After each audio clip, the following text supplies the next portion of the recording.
The talk tonight is about really, I think, talking a little bit about the idea of education in the West in terms of Islam. And there's certainly a crisis that many of us are experiencing. I think it's actually a crisis that's taking place all over the world. We have a dearth of scholars, Muslim scholars, around the world. We're in great need of Muslim scholars. We have issues that are confronting this ummah that have actually really unprecedented conditions. And really, because most of the people in Islamic training now are usually third, fourth, or fifth grade intellects, because of the position that Islam has been unfortunately given in the Muslim ummah. And I think one of the tribulations that has been thrust upon this ummah is a direct result of the low status that Islamic studies has in the eyes of the ummah. And I'll say one thing, what I've noticed about a lot of Muslims in the West is that they tend to get interested in Islamic education because they're worried about their children going astray in the American society. And oftentimes they send their children to a Sunday school or they send them to the masjid expecting the imam or the masjid to kind of take care of it and make sure that they don't end up on drugs or with a boyfriend or with a girlfriend or something of that sort. But really they don't want them that committed to Islam. In fact, they say, we want you to be a Muslim, but really inside what they're saying, we don't want you to be too Muslim. And they get a little upset and edgy when they start seeing their children maybe even getting actively involved in Islam because they see that as a threat in many ways, or undermining the quote-unquote future that the parents already have mapped out for their children. And that is really sad. That's pathetic to me. Traditionally, if a young person wanted to study Islam in the Muslim ummah, that was actually considered the highest vocation. In fact, medicine was actually one of the lower vocations, and the idea of being an engineer was just something unheard of to the, muhandis. I mean, Fir'aun was the great muhandis, and Haman, Ibn Abi Sarha, Haman was the muhandis of the ummah of the Egyptians. And certainly we haven't seen any engineers that can even come close to what the pharaohs produce. Really, I mean, all these airplanes and things, they're going to fall by the wayside soon enough. Those pyramids are still around, and people are still wondering how they got those rocks on each other. So, and I'll tell you just a little side thing about Haman. I once read in a book, a Christian diatribe against the Muslims, and making out that Haman, because there's a Haman mentioned in the Old Testament related to Nimrod, which is a Babylonian figure. And this Christian was saying that the Prophet Muhammad obviously heard this story on a caravan and got it mixed up, got the Haman of Egypt mixed up with the Haman of Babel. Right? And I remember reading this and thought about it and really didn't have an answer or reply. I just trusted that either the Bible got it backwards and the scribe got the Pharaonic Haman mixed up with the Nimrodic, or there were two Hamans, simple as that. I didn't really think of any other explanation. But recently, Maurice Bucaille published a book called the Pharaohs, the Quran and the Pharaohs. And he asked an Egyptologist from France, one of the top Egyptologists, if he'd ever heard the name Haman. And he said, actually, I know that name. I've read that name in a hieroglyphic. And he asked him if he could trace it and find it for him.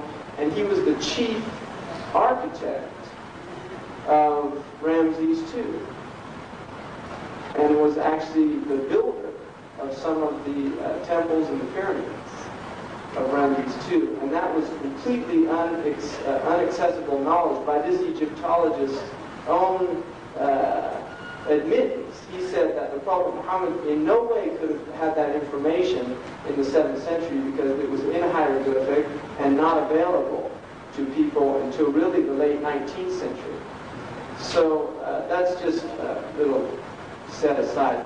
What I want to do before I go into really the situation, I want to look a little bit at really what the Quran is telling us about, because the idea of a Quranic worldview and how we obtain a Quranic worldview and how we inculcate a Quranic worldview into our children should concern us all as Muslims.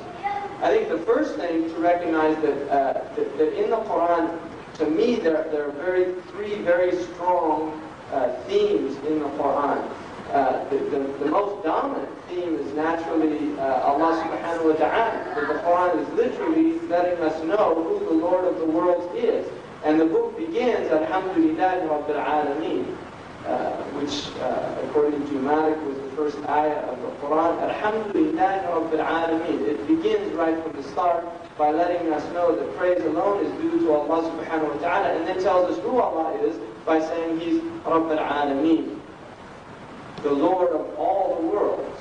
And then again, Maliki Yawmiddin lets us know Ar-Rahman Ar-Rahim, gives us the attributes, the merciful, the compassionate, and then lets us know also that not only is He the Lord of all the worlds, He's also the possessor, Maliki Yawmiddin, and Maliki Yawmiddin, the king of the day of the debts falling due, or the day of judgment itself. And the Quran goes on in the most eloquent language that has ever graced the ears of human beings to literally describe to us in the language that Allah subhanahu wa ta'ala has chosen to describe Himself about who Allah subhanahu wa ta'ala is. And there are many, many ayahs, and really if you look up the word Allah in the Quran, in any fahras, you will just literally see pages, because so many ayahs mention this oft-repeated word in the Quran. And Allah subhanahu wa ta'ala, I think the summation that we can come to, or the conclusion that we could come to, is that the Quran is telling us that Allah subhanahu wa ta'ala لَيْسَ كَمِثْلِهِ شَيْءٍ وَهُوَ السَّمِيعُ الْبَصِيرُ. There is no thing like unto Allah subhanahu wa ta'ala, and Allah is the hearing and the seeing.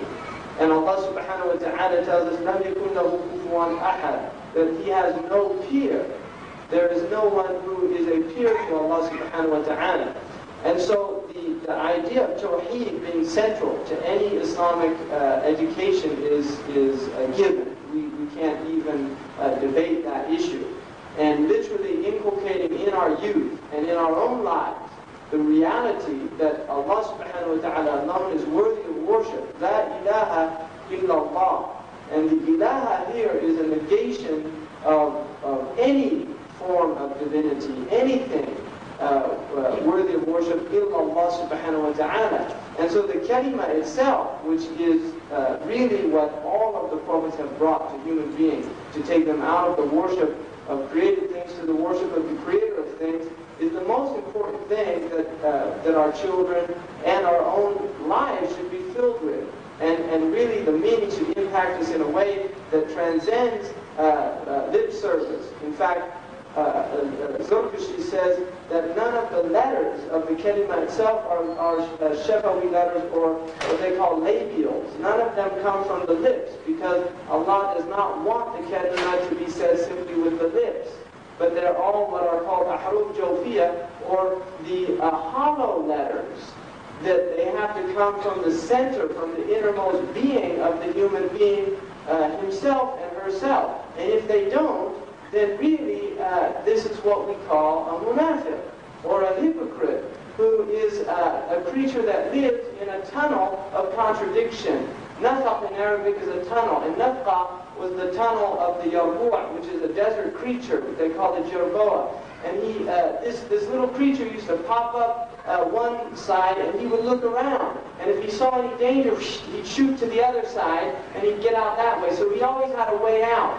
And that's the nature of the munafiq. You see, they always have a makhraj, they always have a way out. They came to the Prophet said, let's go fight jihad. They say it's summertime, it's too hot, let's wait till winter. When the winter came, the Prophet said, let's go fight jihad. They say it's wintertime, too cold, let's wait till summer. And this is their nature. You know, mutadabdibun, they go between, they oscillate. You see, I mean,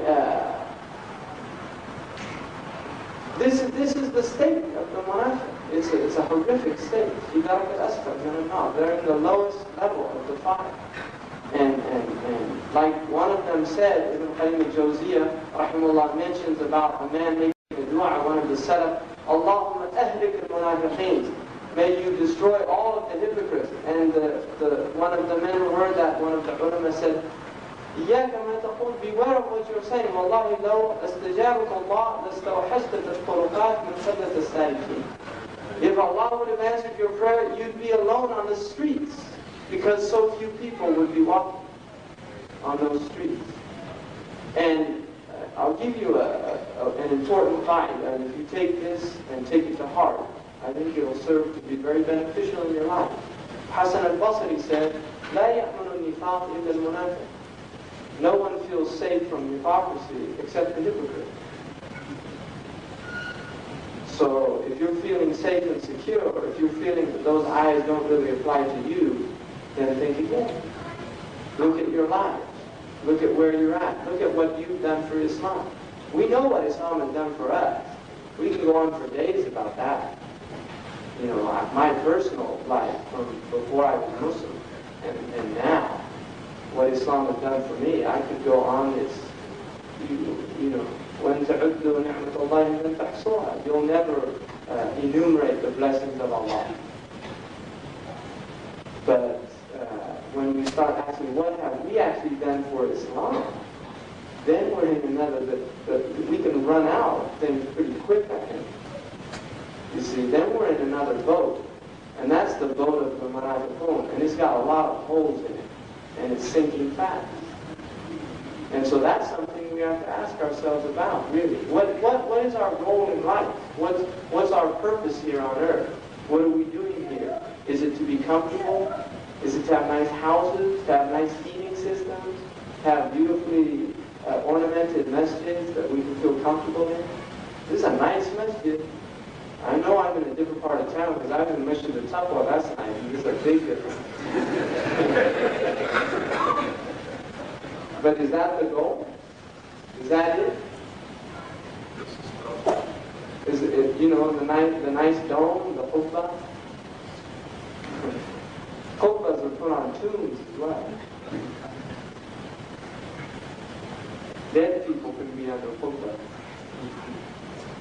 So it's just interesting to think about that.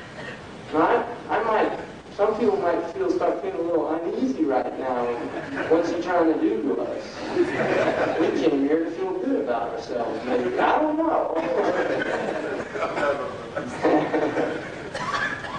But, you know, I plan things and then other things come out.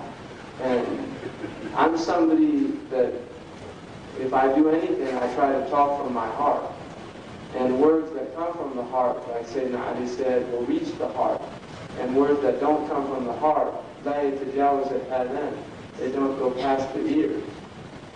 But there's another problem with that too, is that hearts that have so much ghafla over them, like heedlessness over them, even words that come from the heart sometimes don't penetrate those hearts. Because they get so encrusted. So that's something that for all of us to ask, including myself. Don't think in any way I'm putting myself outside of anything I'm saying, because that's foolish. That's a type of stupidity. If you look then, and you know, Tawheed is such an endless topic because it's the subject of the endless, infinite Creator. But if you go to the next theme in the Quran, it is the man himself, an insan. What is a human being? I mean, the Quran begins by defining human beings, categorizing them into three categories. That's all there is. And we will all fit into one of those three categories. And the Quran, right from the outset, first it tells you that this book doesn't have any doubts. And then it tells you who human beings are, what categories they fit into, and asks us to think about where we fit in there. And there's only three. There's a mu'min, there's a kafir, and there's a munafiq. And the mu'min gets 4 ayahs. 4 ayahs. Because the mu'min is not a complicated creature. The mu'min is someone whose inside and outside are the same. So they're not difficult to define. And then the kafirs, even easier, because they really have no depth at all. But then this tricky character comes in there. 13 ayahs to describe the munafiq. 13 ayahs that Allah uses to describe the munafiq, and really emphasizes the nature of the munafiq. So the insan is defined in the Quran beautifully. And then Allah tells us about the nature of the human being. The human being's created, خُلِقَ الْإِنسَانُ ضَعِيفًا, was created with weakness. The insan is created ajula, is created hurriedly. Halu'a is somebody that gets anxious. Manu'a, that withholds, that doesn't like to give out. You see, it tells us all about the nature of the human being, and gives us this so that we can understand who we are. So that we can literally come to know who we are. Because if you know who you are, and you understand who you are, then you can know who you are not. And we are certainly not Allah subhanahu wa ta'ala. And so knowledge of the self is directly related to knowledge of Allah subhanahu wa ta'ala. And those who do not know themselves are incapable of knowing their Lord. They're incapable by the very nature of the self. Because human beings will fall into two categories. And the Quran enunciates this beautifully in that on the one hand, Allah tells us in many verses that the insan is created min ma'in maheen, from a vile fluid. Min sulalatin min teen, from a lineage of mud. From a lineage of mud that we are created from. Min turab. And sha'akum. Min al-ard, from the earth itself. أنبتكم نباتا, like coming out like a vegetative growth that arises out of the earth. So Allah gives us all the, and then on the other hand Allah says, إِنِّي جَاعِلٌ فِي الْأَرْضِ خَلِيفَةً, and tells us that He's placing in the earth this Khalifa, and tells us, عَلَّمَ آدَمَ الْأَسْمَاءَ كُلَّهَا, He taught Adam the names, all of them, and then He commanded the angels to bow down to our Father.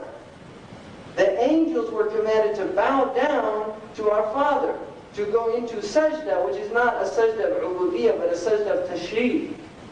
Because the sajda prior to Islam, there was a sajda called tashrif, which even some of the kings, they used to do sajda to them. And this sajda was prohibited in Islam. But the Adam, alayhi salam, the angel who commanded to bow down. So it lets us know that the human being is a high thing. لَقَدْ كَرَّمْنَا بَنِي آدَمَ. We have ennobled the children of Adam. But then we've got all these ayahs that tell us that we're ma'in maheen, that we're vile fluid, that we're dirt, that we're turab. كُلُّكُم مِّنْ آدَمَ وَآدَمْ مِّن تُرَابٍ.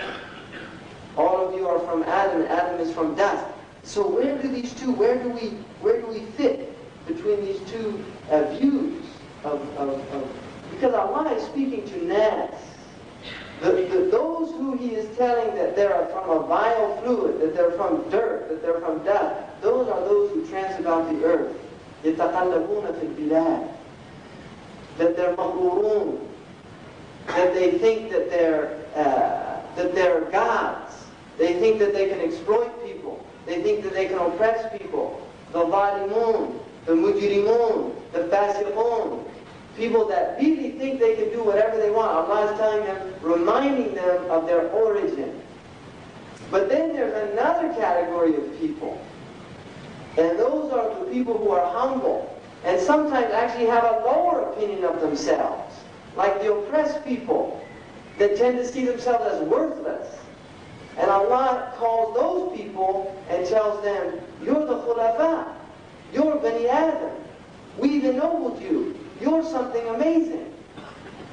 You're people of knowledge. We have taught your father and given you the ability to acquire knowledge and commanded you iqra. And so elevates the mu'min to such a degree. Now, the mu'min is literally needs to rise up and recognize who he is and pull that facet, that asi down. And they meet in this middle way that we call Islam. So Islam pulls the oppressed up and the oppressor down. It pulls those up who think they're the khulafa, but they don't have the conditions of khalifa. And it reminds them of their origin, that they are simply vile fluid, that they're going back to the earth from which they came. But it takes those who are oppressing the earth and raises them up and ennobles them and dignifies them. It takes the arrogant Quraysh and makes them pray in the same line with the people that they used to enslave, like Bilal, al-Habashi, the Ajmis that they used to look down on, like Salman al-Farisi, the Romans that they had no respect for, like Suhaib al-Rumi. See, this is what Islam does. It takes those people and it takes these, and they meet in the middle and they become brothers. They become brothers. So the Quran literally teaches us who the insan is. And then the next element that is essential is to, once we know who the insan is, we have to know what haya is, what the nature of life itself is. And if we don't know what life is, then we become deluded. Allah says, لَا تَغُرَّنَّكُمُ الْحَيَاةُ الدُّنْيَا. Don't be deluded by the life of this world. وَلَا يَغُرَّنَّكُمْ بِاللَّهِ الْغَرُورِ. And don't let the deluder delude you. Don't be led astray by the deluder. So the Quran literally lets us know what life is. And it distinguishes two very clearly demarcated lives in the Quran. حَيَاةُ الدُّنْيَا وَحَيَاةُ الْآخِرَةِ. And inna dar al-akhirah lahiya al-hayawan. The abode of the akhirah, the last abode, is the hayawan. That is the true life. لو كانوا يعلمون, if they but knew. But Allah says, كَلَّا بَلْ تُحِبُّونَ الْعَاجِلَةِ. You love the life of this world. وَتَذَرُونَ الْآخِرَةِ. And you put off the life of the next world. So the dunya is called the ajila. And the human being is ajul. But the Quran teaches him to be a man or a woman of sabr. Wasbir. All through the Quran, inna Allah ma'a sabirin. And sabr is the key to success in this life and in the next life. And this is why the emphasis of sabr itself is throughout the Quran. The ability for the Muslim to be patient, to be able to reason. If you lose your patience, you can't reason. The most patient of men after the Prophet of Allah is Abu Bakr radiallahu anhu, who didn't lose his reason when everybody lost their reason. Because the nature of shaja'a, or courage, is that there has to be a stilled center. The brave man can neither be impetuous nor cowardly, because those are extremes of which the mean is courage. Somebody that just runs into the ranks or runs to do something without thinking about that, he might appear to be brave to those who see him, but in reality he's impetuous. He's impetuous. And the one who is cowardly and cannot act has no bravery. But the brave one is the one between the two. It's the mean, the one who has the ability to be patient, to assess the situation, to keep his rational state, and then to act. And if you look at the key event after the death of the Prophet of Allah sallallahu alaihi wasallam, when all of the Muslims lost their state, including Umar ibn al-Khattab, it was Abu Bakr who came, assessed the situation, looked around, saw, he heard the Prophet ﷺ had died, but he hadn't seen it for himself. Before making any judgment, he went in and checked to see if the Prophet of Allah was dead. When he ascertained that he was dead, ﷺ, then he went out and acted. Now only a man of patience and courage could do that. And that's why he, after the Prophet of Allah ﷺ, is the greatest of the Muslims. Abu Bakr as-Siddiq, and many other reasons. His iman, that the Prophet ﷺ said, if the iman of my ummah was in one mizan, one scale, and the iman of Abu Bakr in another, the iman of Abu Bakr would outweigh it. So the nature of haya, Allah tells us that the akhirah is the true life, and not to be deluded by this life, and then reminds us that not only is it temporal, But death is closer to you, like the Prophet ﷺ said, than the strap of your sandal. And he said, أَكْثِرُ مِنْ ذِكْرِكُمْ هَذَمَ اللَّذَّاتِ.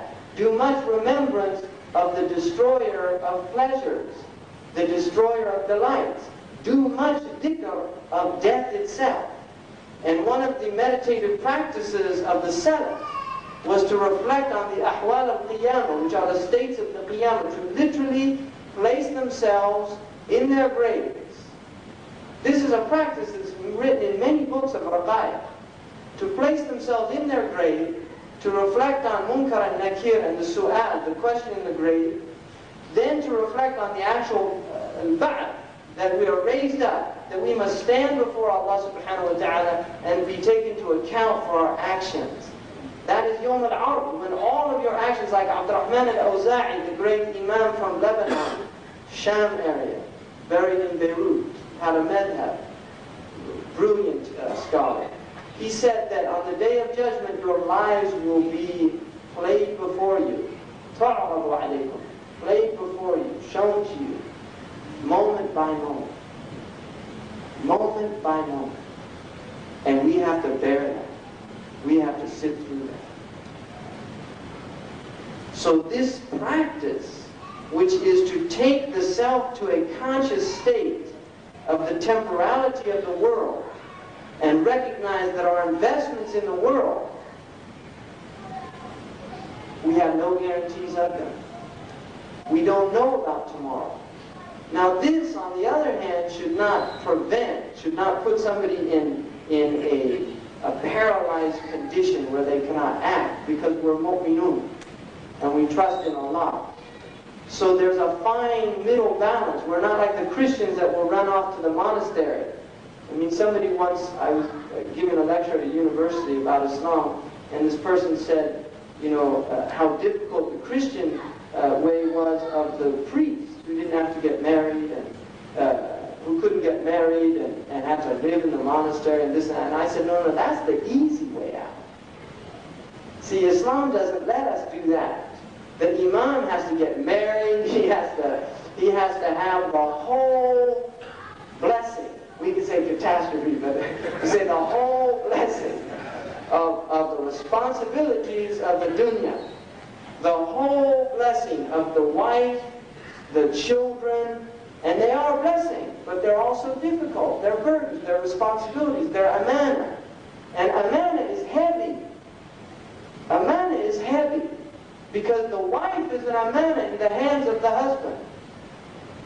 And he's responsible for how he treats her. كُلُّكُمْ رَاعٍ. All of you are shepherds. وَكُلُّكُمْ مَسْئُولٌ عَنْ رَعِيَتِهِ. And you will all be asked about the flock that Allah placed in your charge. So we will be asked about our wives. Did we educate them? Did we treat them with ma'roof?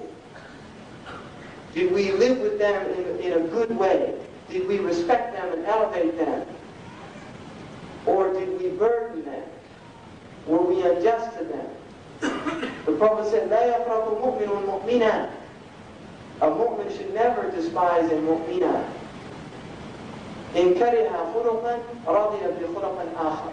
If he dislikes one characteristic of her, he should find something that he likes, that blinds him. وَالْحُبُّ يُعْمِي. Love blinds. And so you really shouldn't look at the faults of your wife. You see?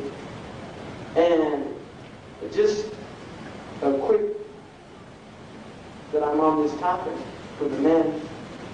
Umar ibn al-Khattab, I love this story. Umar ibn al-Khattab, a Bedouin once came to complain about his wife to the Amir al-Mu'mineen Umar.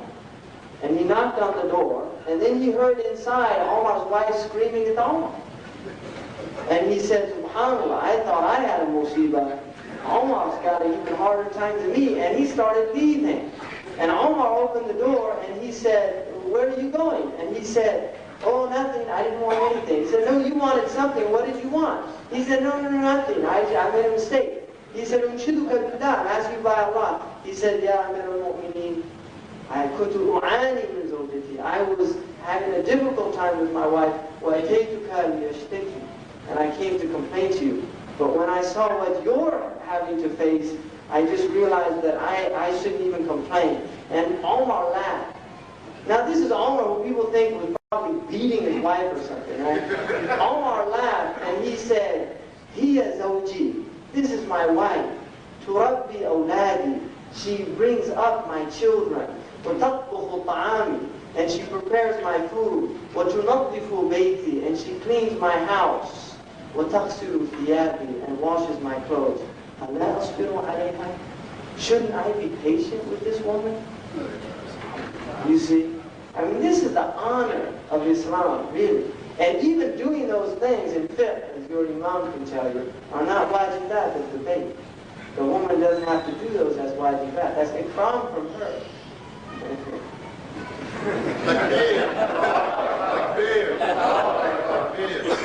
So we should be thanking, we should be thanking the women. If they cook your meal, you should thank them, because that's a gift from them to you. And ta'i'ah doesn't mean obedient only in Arabic. Ta'i'ah means willing. You know, ta'i'an or karihan, come willingly or unwillingly, you see. And willingness comes out of a desire, out of a love. Ta'ah should come, our ta'ah, obedience to Allah, should come out of love. That's the highest form of ta'ah, is to be for the love of Allah subhanahu wa ta'ala. Because they call it the ta'atul abid. When you do something out of fear, they call that the obedience of bondspeople. People like a slave who's afraid his master will punish him. And they say that the one who does it for reward, that's called ta'atul tujjar, the obedience of the merchants who are always seeing what they can get out of it.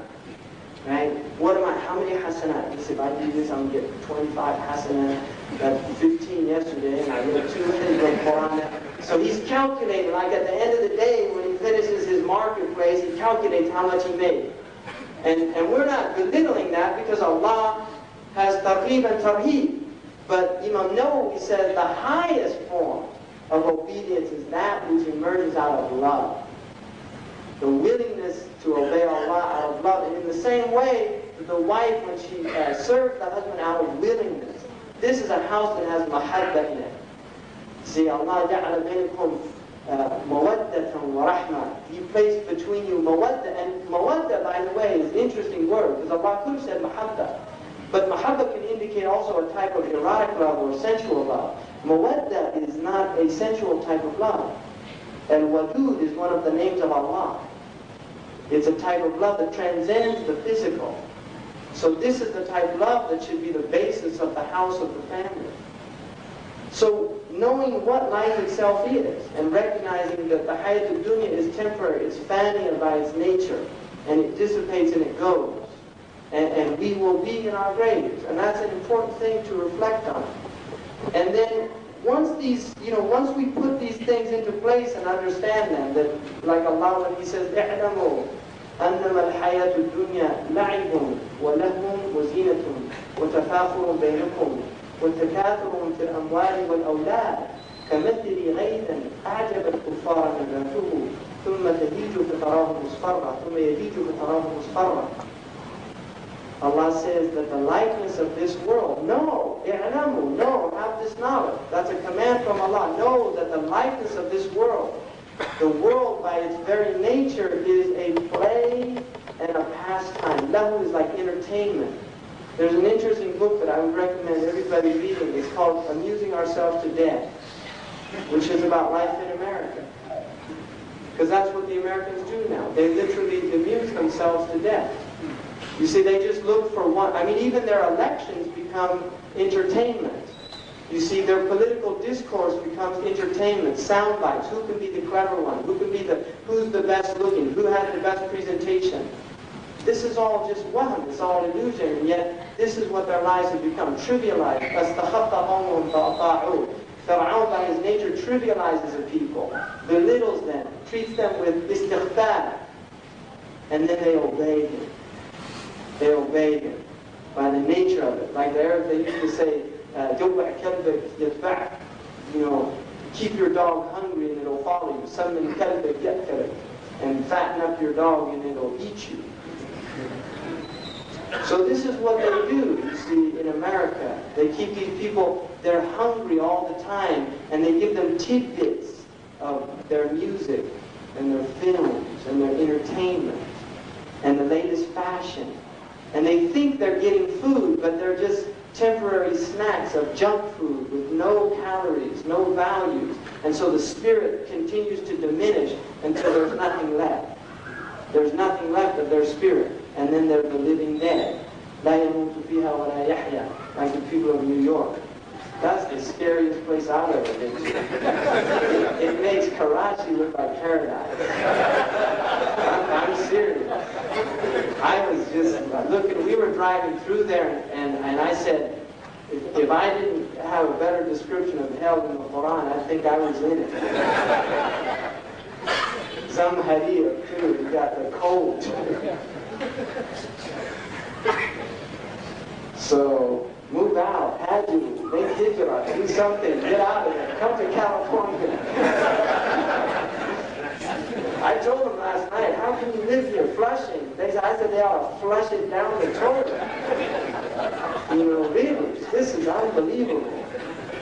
And then those towers, you know, subhanAllah. And then don't anybody get any ideas about blowing them up either, because that's not what I'm saying to do. Just desert them. Just leave them.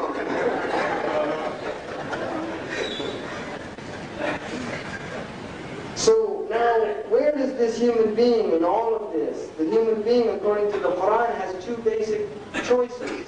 He either follows ittiba' al-dhan, when yattabi'una illa al-dhan, they only follow conjecture. Or he follows Allah and His Messenger, which is certainty. This is ilm al-yaqeen. It's certainty. What has come from Allah and His Messenger is certainty. So when we follow it, we have absolute certitude. Everything else is dhan, including all the sciences of the dunya. Don't think these are exact sciences. They are not. They do not have any exact sciences, including mathematical knowledge. There are no exact sciences other than the knowledge that Allah and His Messenger have given us. That we are mortal, we will die, we will be raised up. That's certitude. That is exact. But E equals MC squared is just a model that came into the head of, on the one hand, this seemingly brilliant person, on another hand, almost mentally challenged individual in the politically correct language of the 1990s. Because he couldn't even tie his shoelaces. So, really, we have to wonder about all these brilliant people that don't even know why they were created. You have all the things on the wall, PhD, doctor of this, doctor of that, you get up and lecture for hours, you just say to them, ask them the most simple question that you could present to a West African illiterate. Who created you? You ask these two, and they, I don't know. We're still thinking, that's out, it's out, we're still thinking about it. Carl Sagan hasn't informed us yet. Right? It'll be on Channel 9 soon enough. We're waiting for the White House to officially announce whether there's a God or not. You see, they don't know. But you take, in terms of this culture, the most ignorant human being on the earth, right? Some poor farmer in West Africa, who I live with those people, and can't read or write, and you ask him who created him, and he'll say Allah subhanahu wa ta'ala. And you ask him, what happens when you die? He said, I go back to Allah, I'm raised up. Allah asked me what I did in my life. So he knows that. Now that is the highest knowledge. La ilaha illallah, there's nothing higher.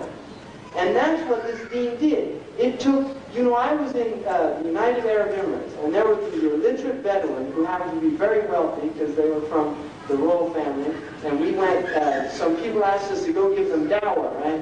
And I went, and there they were with their bags, they have their eagles or their falcons, and sitting around with their asas, you know, their sticks, and talking in the Bedouin language. You know, and I'm sitting there, and he asked me, what were you before you were Muslim? I said, a Christian. He said, oh. He said, now what do they believe? I said, well, they believe Isa ibn Allah. And then his younger brother, who's about 18, probably, said to him, oh, well, yeah, that makes sense. And I said, why? He said, Well, he didn't have a father, right? So that means Allah must have been his father. This is a Bedouin, right? Now his brother, who heard him say this, took his stick and hit him. And he said, "Lam yalid wa lam yulad." And I just said, SubhanAllah, look at this Quran. It takes an ignorant human being and gives him a deep philosophical understanding. There he is, he doesn't even know the word philosophy. And he has a deeper understanding than all of these Christians running about in America in their fancy cars and their houses and their telephone that they can take wherever they want to go without any cord. Their cordless telephones and their answering machines. Hello, you've reached 942-316. Please leave a message. And they can do all that. And they're clever and everything. But you ask them, does Allah have a son? Yes, he has a son. And there's that Bedouin saying, "Let me live, let him do that." And that might have been the only thing he knew from the Quran. But that'll take him to Jannah. And lack of knowing that will take other people to another place. So this is, I mean, the bounty of this deen is really unbelievable. So when we look now, you have ittiba' al-dhann and ahwa. The Quran talks about those who follow their ahwa, their own passions, their own whims, their own desires. And then it has the idea of ittiba' al-shaytan, also following shaytan, being led astray by the shayateen, who are not just these invisible creatures that whisper in the grass. In fact, the worst shaytans are the shayateen al-ins, the human ones. And they don't get locked up in Ramadan.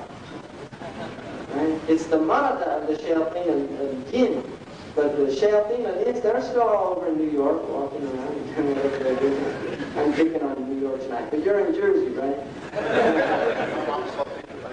Oh. Well, he's there trying to clean the place up. And all like that. You know, that's jihad. But somebody who's got a grocery store there not doing any dawah, I just recommend he go back to where he came from.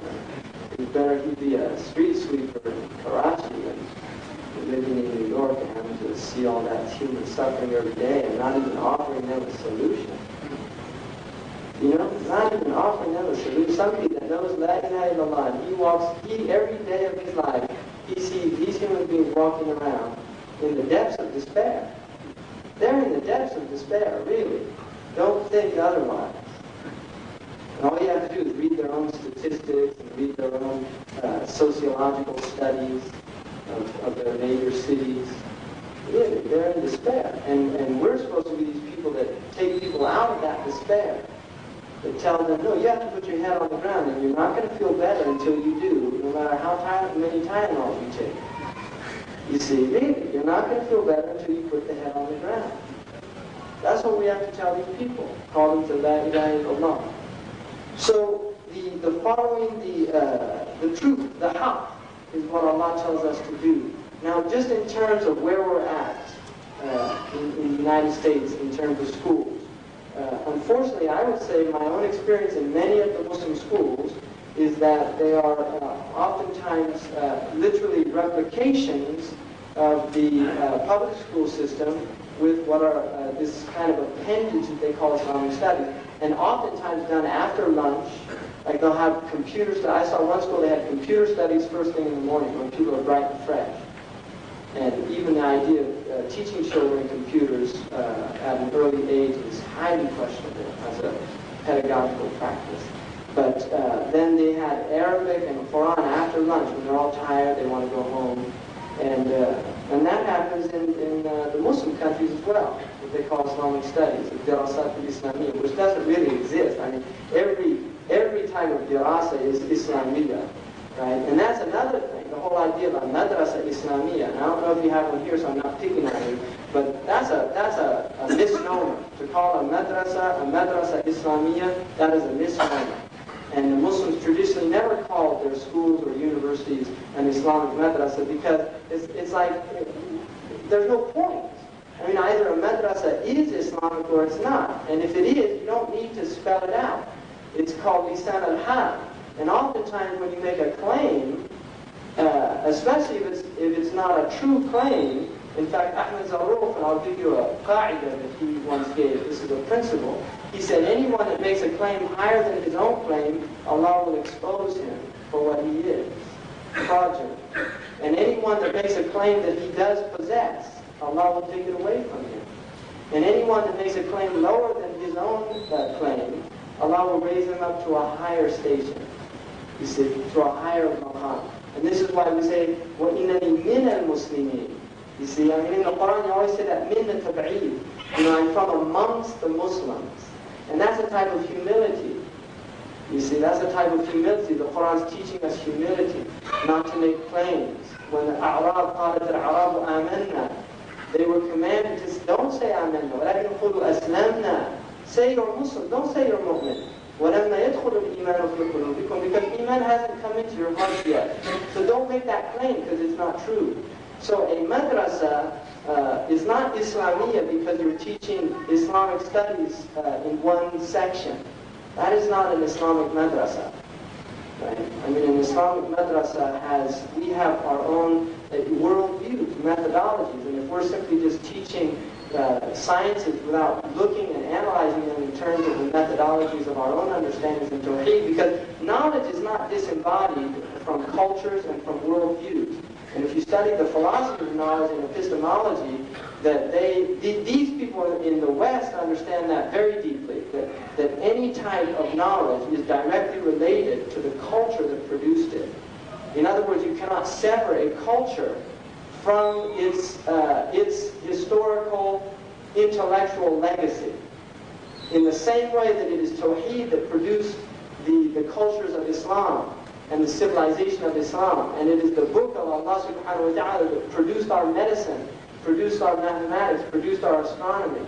In the same way, it's the Christian crooked book that produced the crookedness of Western civilization, that produced the idea of neutron bombs and things that really changed the creation of Allah. So worldviews are very much connected to the sciences that they produce.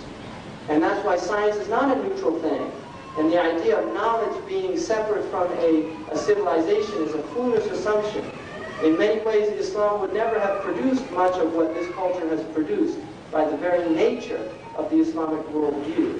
Which is not saying that Islam is in any way anti-science. No, we had science, we produced science. You know, this is just an absurd argument. But the idea that somehow science is just a neutral topic, no, because we know many of the theories in sciences now are antithetical to Islam completely. And also many of the experimental practices that take place are antithetical to Islam. In this country, you know, we know about Nazi Germany, but this country had an experiment, the Tuskegee syphilis experiment, that ended officially in 1972, that took a group of illiterate black people from the South and watched them over a 40-year period move into tertiary stage syphilis, where you lose your mind.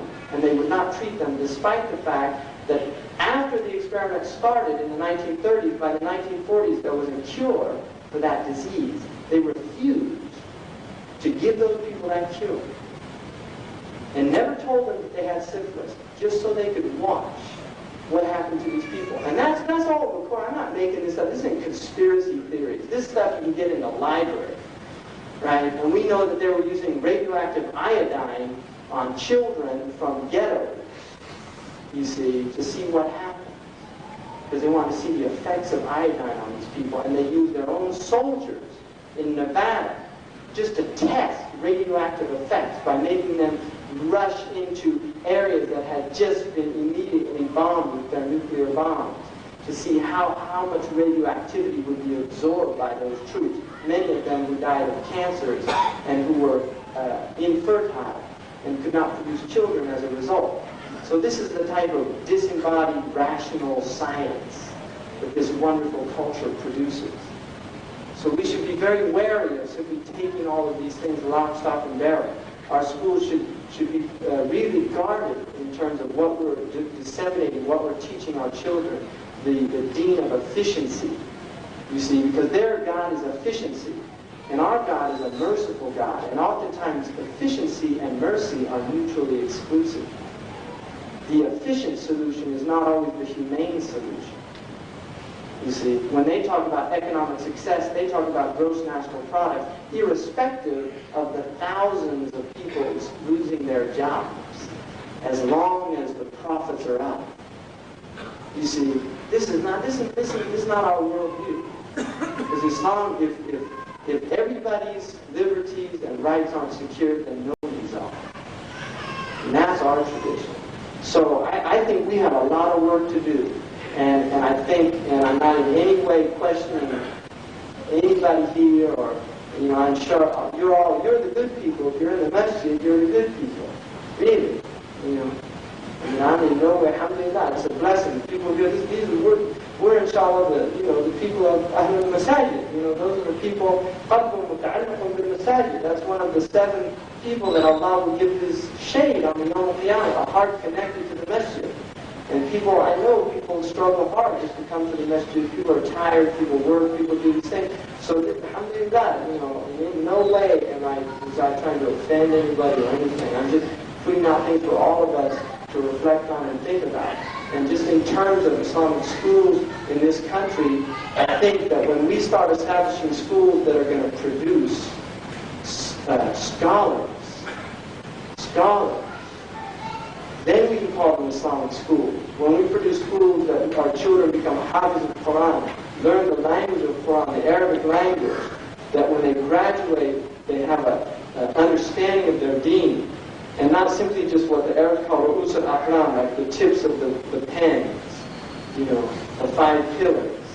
No, that's the Bedouin who's allowed just to know the 5 pillars. We're Hadari people. We're people of the city. City people have a higher taklif than the Bedouin people. So we want to produce really people, indigenous people in this country that can take the deen to the next generation, because we're all going to be dead soon enough. Really, we're all going to be dead. And this life goes fast. And those of you who've got some gray beards in your hair know the truth of that statement. Really. And the younger people, it takes a little while for it to hit home. But it does. And it hits home soon enough. And once you start recognizing that life is dissipating, that life is literally leaving us, then we just have to prepare for the akhirah. And part of the preparation is ensuring that the deen is transmitted to the next generation, that there's some continuity there. Because we can build masajid, but if they're not youth that are going to replace all of us and carry the deen on, then we failed completely. We have failed completely.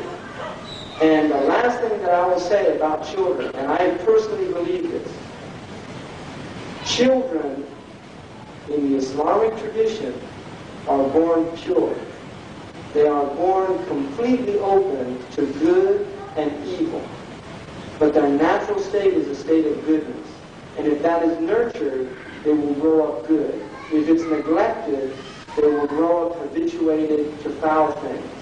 Qadi Abu Bakr says in his book on raising children, it's mentioned in the Madkhal, know that your children are amana, وجوهرة نفيسة أودعها الله سبحانه وتعالى عندكم.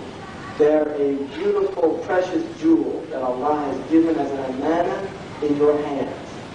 فإن عودتهم خيرا تعودهم. If you habituate them to good, they become habituated to it, and they grow up doing good. And if you habituate them to evil, they become habituated to it and grow up doing that. You have the reward of their good, and you have the wisdom of their evil. You see, so the parents, we are responsible for our children. And وَمَنْ وَجَدَ خَيْرًا فَلْيَحْمِدِ اللَّهِ. Whoever finds good, let him thank Allah. وَمَنْ وَجَدَ غَيْرَ ذَلِكَ فَلَا يَلُومَنَّ إِلَّا نَفْسَهُ. And if he doesn't find it, if he finds other than that, let him only blame himself. Let him only blame himself. So with that, I'll just stop there. Jazakumullah khairan. Assalamu alaikum wa rahmatullahi wa barakatuh. A question came in here, and then I open the floor for the brothers or the sister to ask a question, inshallah ta'ala. The question is saying, it's about he himself, he's as a person. When did you become a Muslim? I know a lot of people knows that, but he has to answer that, inshallah ta'ala. just because for the brothers and sisters who doesn't know, inshallah.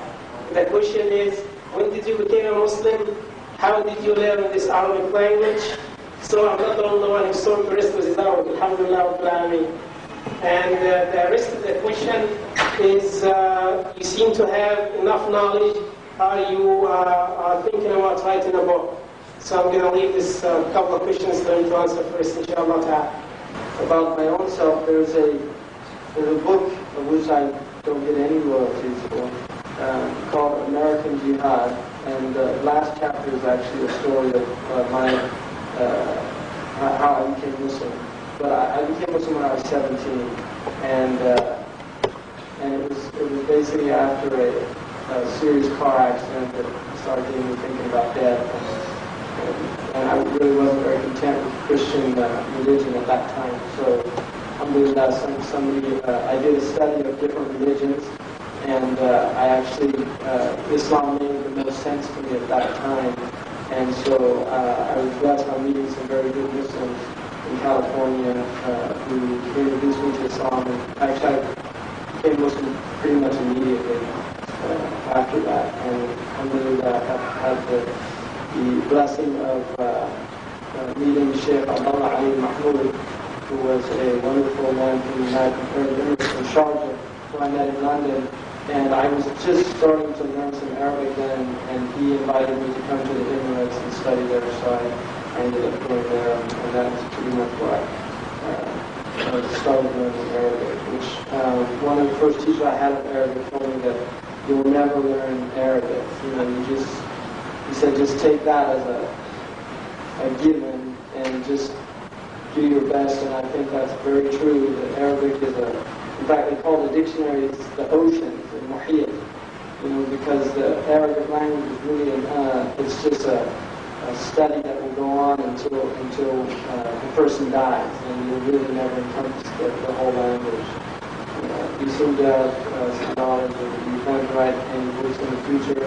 I'm actually, alhamdulillah, I just finished something which I translated all of the sayings of Isa from the Arabic traditions that are in the various books like the Muslim of Imam Ahmad and the books of the different collections of hadiths, some that were in Muwatta Imam Malik, and then some of the traditions that were more oral traditions that are mentioned in the Ihya that don't really have an isnad, but that still have some wisdom in them. And so I actually finished that, and inshallah that's going to be published soon. And I've been working on some other question, by the way you put the question, but I'll probably agree with you on first of all, in terms of the Arabic language, that is outrageous for any Muslim to say that Arabic language is not important. Imam al-Shafi'i, radiallahu anhu, in his Risala says, وَيَجِبُ عَلَى كُلِّ مُسْلِمٍ أَنْ يَتَعَلَّمَ مَا يَسِعُهُ جُهْدُهُ مِنَ الْعَرَبِيَّةِ. It is an obligation on every Muslim to learn what he is capable of learning from the Arabic language. And Umar, when he sent his governors out, he used to say, تَعَلَّمُوا الْعَرَبِيَّةَ وَعَلِّمُوهَا فَإِنَّهَا مِنَ الدِّينِ. Learn this Arabic language and teach it because it's from the deen. And just as English has become the dominant language of the world, and we have people in Pakistan that speak English better than the Queen, and we have people in India, and they worked hard to learn that language and to perfect that accent. Not all of them have, some people have a hard time with the English accent. In fact, when I was in West Africa, when I used to speak English, the little kids used to come around and they go, whoa, whoa, whoa, whoa, because they thought it was a funny, it didn't have, like Arabic, it has a lot of strong sounds and you have to articulate them, whereas English, you can kind of tell anything and not really say anything. So, I think on the contrary, in fact, I personally believe one of the reasons for the deep decline of this ummah is the decline of the Arabic language and its importance.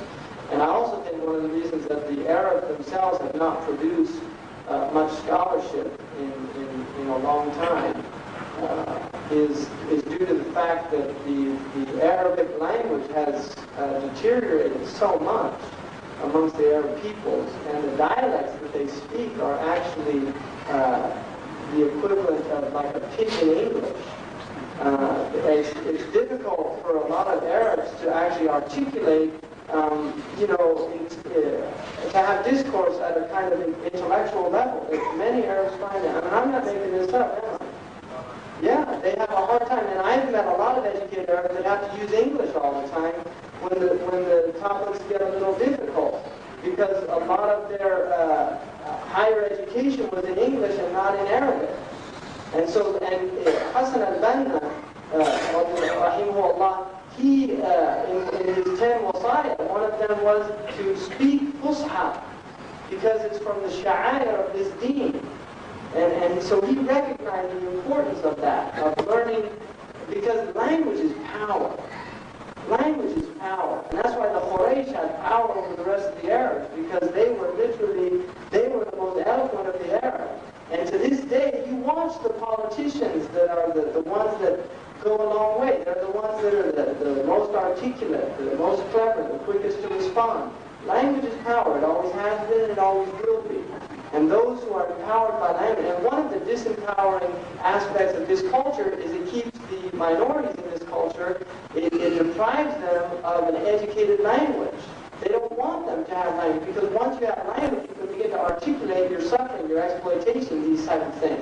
But if you don't have the vocabulary, if you don't even know what the word exploitation means, you see, you can only experience it as an experience, but you can't identify it. You can say, whatever it is, I know I've got it. But once you learn exploitation, and that's one of the amazing things about Malcolm X, and Hassan Shabazz. This is a man, he memorized the dictionary in prison. And all of a sudden he was empowered by words. And the empowerment that he achieved through words is still reverberating to this day. He put out words out there that still impact people to this day. And the Quran is their words. The Quran is a language. And the most powerful Quran is when the language becomes embodied in human action. And that's the messenger of Allah. And that's why he literally, people couldn't even, they saw him, and the poor one Bedouin just started shaking. He went into a state of awe. And the Prophet said, Hawwan alayk, just be easy. He said, I'm the son of a woman who used to eat jerky. Like they say, hadid, the Arab jerky is kind of, it means, you're down to earth, don't worry, I'm a human being. See, but that's the type of awe that Sayyidina Ali said, if you met him suddenly, you had awe. But if you spent time with him, it was sweetness and love. You see. And Abu Huraira, we know the hadith, he was walking, suddenly he saw the Prophet turn the corner, and Abu Huraira had a wet dream. And he saw the Prophet, and he was hid behind the building. And the Prophet saw him do that, because he was embarrassed that he was in the state of junub, and he knew the Prophet would know. And so when he saw the Prophet later, the Prophet said, what were you doing today? He said, I was ashamed, because I hadn't taken a ghusl. And the Prophet said, Abu Hurairah, the moment doesn't ever, he's never junub. In other words, the moment is never impure. You see, the state is just a state, it's just a bodily state, but the heart isn't impure. So the Prophet's saying that that's what I want to meet. I want to meet the purity of your heart. I'm not concerned about the physical state of your body. You see. So that's how the Prophet was, sallallahu alaihi wasallam. So language, we have to learn Arabic, really. I think all of us should have a commitment, including the Arabs. Don't think that if I said, Arab had the jumla, qama zaydun wa daraba amran, he's going to say, oh, God, it's a long time ago I had Arab. I can't really, you see. Test them. You start learning Arab and then you say, help me out on this jumla, And you'll see they get a little red faced if they're light enough. How do you make our schools for this scholars? Well, I think, one of the things about memory is something, that many of our scholars were gifted with. And memory is not a condition in ijtihad, interestingly enough. In other words, to be a mujtahid by sharia, memory is not one of the conditions. In other words, to be what's called a hafid or a hakim, which is to memorize, to encompass the sunnah through memory, like Abu Dawud and these people, and they were phenomenal, had phenomenal memories, which is often attributed to the purity of heart and also the openings that Allah gave them, because memory is a fath from Allah. It was for some people, not for everybody, because we know there's shayateen. Memorize lots of things. You can meet bad people that have great memories, but generally the memory is, but that is not knowledge. Memory is not knowledge. Knowledge, because Allah says, مَثَلُ الَّذِينَ حُمِلُوا التَّوْرَاةَ ثُمَّ لَمْ يَحْمِلُوهَا كَمَثَلِ الْحِمَارِ يَحْمِلُ أَسْفَارًا. The likeness of those who were given the Torah to carry, in other words, that understand and act upon, they didn't act on it, so they're like donkeys that just carry books on their back. So you can memorize all you want. If you never act on it, then you're just like a donkey. And himar is not a good thing in Arabic. In New York, I think it's okay. The Yankees, aren't they? The baseball team, say that Yankee means donkey in Spanish. So, and the Democrats even, they took their symbol as a himar. And the Republicans, the field, like the same ones Abraham brought to destroy the Kaaba, because they're out to destroy Islam. So we've got donkeys on the one hand and Abraham's elephants on the other. We're not looking too good. The US of A. So I think we have to encourage, to memorize the Quran is a great gift, even to memorize portions of it. And in the youth, at the young age, the child has a massive ability to absorb. And I guarantee you, even if you want your child to be a physician, or if they memorize the Quran and do nothing else from the age of about 6 to 8 years old, I guarantee you they will find school so easily. Even this Western type of training, people that have the discipline of memorizing the Quran, that facilitates memory for anything. And most 80% of knowledge in any tradition is the ability to retain definitions and information. I mean, even a good deal of medicine is remembering, the signs and symptoms and things like that, so that you can recognize them when you see them. So we should be encouraging the children to learn. I mean, I think all of our children should memorize the 40 hadiths of Imam al-Nawawi, in Arabic and understand the meaning. That should be like just a given of a Muslim child. And they should have at least some, 5 or 6 juz of the Quran, and particularly those important chapters like that we read. I mean, the whole Quran is important, but there's ones that we're encouraged to read, like Yasin every day, Waqi'ah, Surah Al-Mulk, Alif Lam Mim, Tanzil, and Sajda, and these types of things. So I think it's sad that people don't want their children to learn Arabic. And I'll tell you another thing about Arabic. It will make you smarter if you learn it. And you might say, well, I've met a lot of Arabs that maybe they weren't that smart. But they haven't learned Fusha. Because Arabic, by its nature, it really does increase your intellect. And part of the reason is because Arabic is based on what's called harf wal ijaz, elliptical statements and economical language. And the Quran is filled with this form of language. And because of that aspect of the language, it makes you think. The Quran literally makes you think. It doesn't spell everything out for you. And that's part of the nature of the Arabic language. It's what they call in linguistics a high context language, whereas English is a low context language.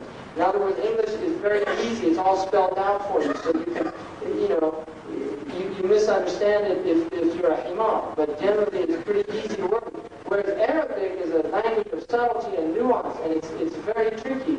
And the Arabs are notorious for tawriya and things like that. They have a thing in the Arabic from the Torah called badr, and they have this thing called badr al-ghala, where you can call somebody an idiot and then quickly change it and correct it. Like you say, ya habidaki.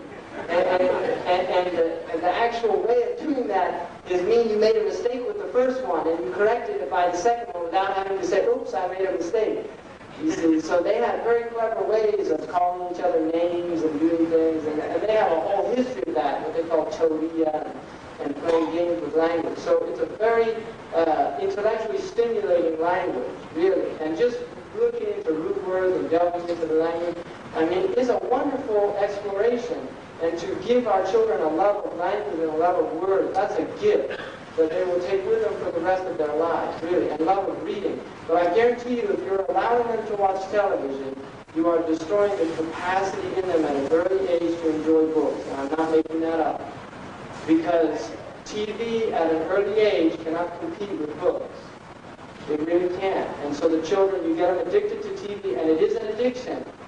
Because it has withdrawal symptoms. They've proven all this stuff. They don't like to talk about it because they want everybody addicted to it. Because that's how they get their sales pitches inside the house. You see. I mean, all that stuff that they put on between the commercials, that's filler. The commercials are what they're really, that's the only reason television exists. It doesn't exist for that. That entertainment is just to keep you long enough, hoping that you'll be so vegetated out, you know, just like a vegetable. That's what they call a couch potato. And you sit there in what they call a passive receptive mode. That's what their scientists who study television's effects on the brain, they say you enter into a passive receptive mode, which in sales shift, that is the ideal state for the customer to be in, a passive receptive mode. So that's what you're doing. You're putting your children into a passive receptive mode, and then you're wondering why they're jumping up and down at the store demanding that they get their box of tricks or something like that. Well, they're just doing what they were told to do on the TV. You see, that's all. So don't blame them. Blame the shaitan that you put them in front of to educate them and teach them. It's called the one-eyed babysitter, right? And in Arabic, that's not even a nice metaphor. Because we know who the one-eyed one is, and I'm not suggesting the television is the Dajjal, but I would suggest that he's got a lot in common with the Dajjal. Difference of opinion. The four imams differ about that. Imam Malik, which is the school that I am in, he thinks that khutbah is invalid in anything other than Arabic. That's the Malik and the Hanbali position. And he actually said if there's nobody that can give a khutbah in Arabic, that they should pray dhuhr. But that's not the opinion of Imam Shafi'i or Abu Hanifa. In the Maraqi al-Falah, it says, وَالْخُطْبَةُ وَلَوْ بِالْفَارِسِيَّةِ, even if it was in Persian. And also in the Shafi'i madhab, as long as 5 conditions are fulfilled, which have to do with the tawsiyah, with saying, making praise of Allah, asking forgiveness for the mu'mineen, encouraging the taqwa, and praying on the Prophet ﷺ. As long as those are fulfilled in Arabic, then the khutbah can be in another language. So I think that has to do with the ijtihad of the community in terms of, if the majority of the people are Arab and can understand Arabic, and that, I think, ultimately is left up to the imam and the jama'ah. But one of the important things about the khutbah is that it's meant to be a wa'al, an admonition, to be understood by the people. And there's 2 ways that you go about that. If you do put it into Arabic, one of the ways that they do in many Muslim countries, I lived in Algeria and studied there, and a lot of the Algerians cannot understand classical Arabic, so they don't understand the khutbah anyway. And so what many of the imams would do is they would give a talk in Darija before the khutbah for the awam, the simple people that weren't educated in classical Arabic, and then they would give the khutbah in classical Arabic. And in Pakistan, also many of the masajid, despite the fact most people that are Hanafi, they give the khutbah in Arabic, but then have a talk in Urdu, or whatever the local language, Pushtu, or the Punjabi language, in the masjid. So there are different ways around that, and I think that's based on what the community and what the imam of the community sees as the best thing for the community. It's interesting that for centuries, the church itself, it was in Latin, and people couldn't understand the Mass in churches. So even the Christians did have that tradition, but they threw it out. So it's not alien even to the Christian tradition, the idea of having a sacerdotal or a sacred language, even though Latin is not really, certainly not the language of the Bible. Just, in terms of learning language, there's several ways of going about it. One of the common ways in the schools is to teach through the medium of English and through the medium of English grammar. And there's some benefit in that, but also there's some problems with it because they're very different languages. And I've found personally that the Orientalists often actually would you end up learning English grammar better than you do Arabic grammar in many of those books.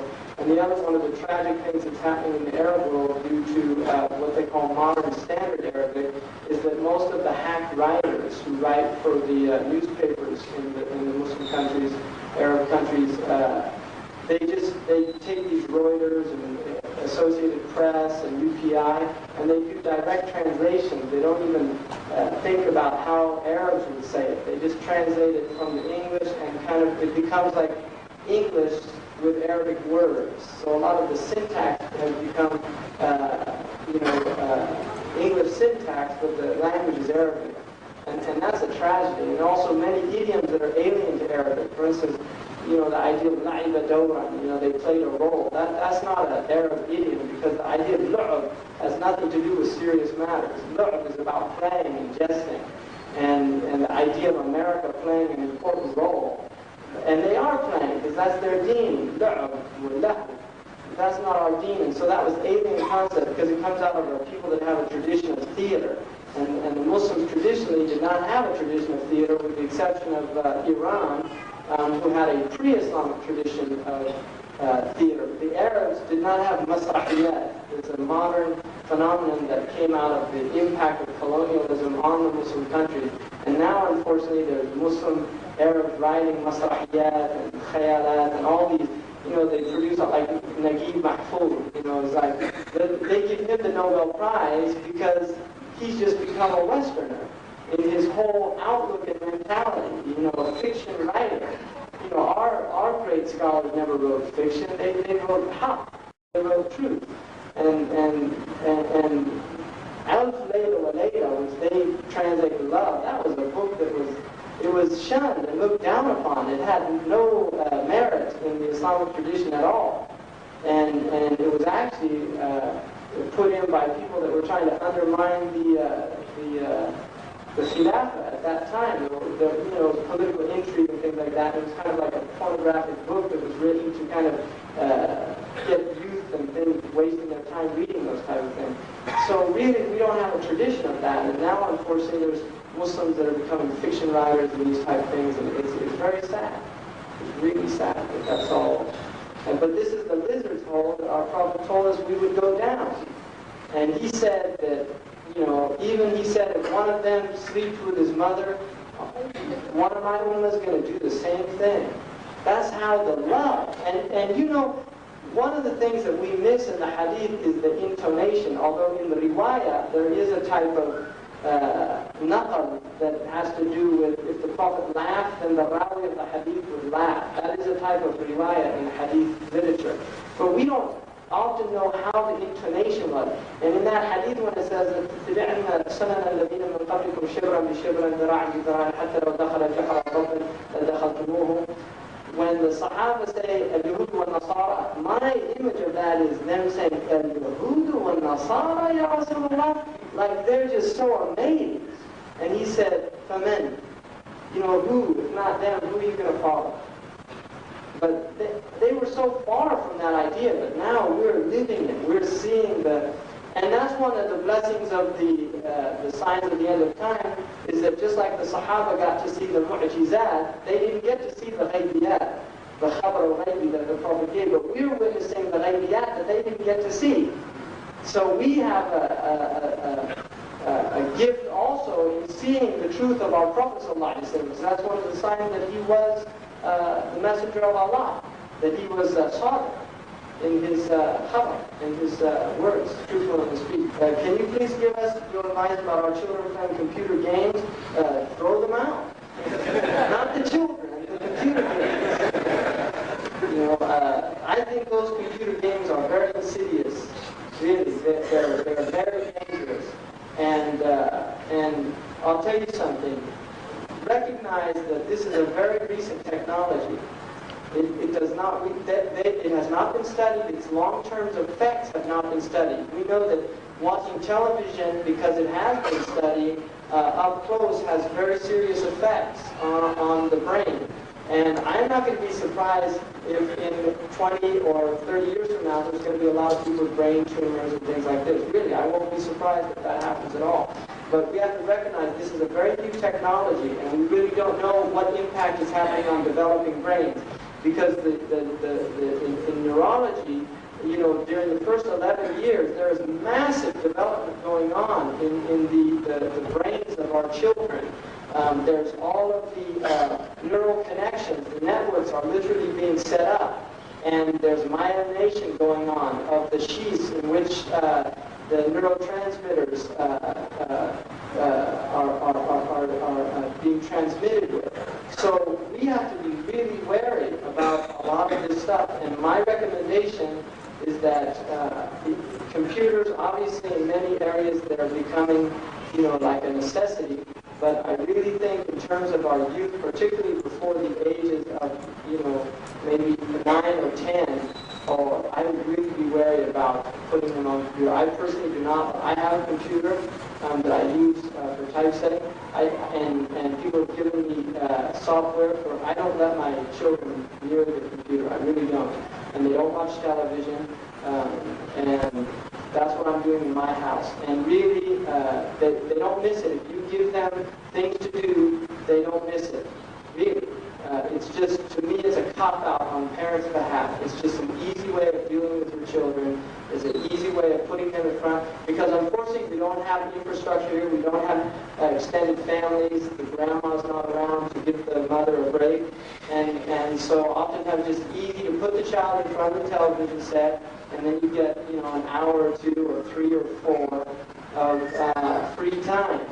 But there's a big cost for that, and you're really going to regret it down the road. So my advice to all of you is invest in your children now. You know, invest in their education, and not for dunya, you know, just for the sake of Allah subhanahu wa ta'ala. And if you do that for the sake of Allah, Allah will rectify يُصْلِحْ لَكُمْ أَعْمَالَكُمْ وَيَغْفِرْ لَكُمْ ذُنُوبَكُمْ إِنْ شَاء Allah. He will rectify our state, and He will forgive us our wrong actions. أقول قولي هذا وأستغفر الله لي ولكم. السلام عليكم.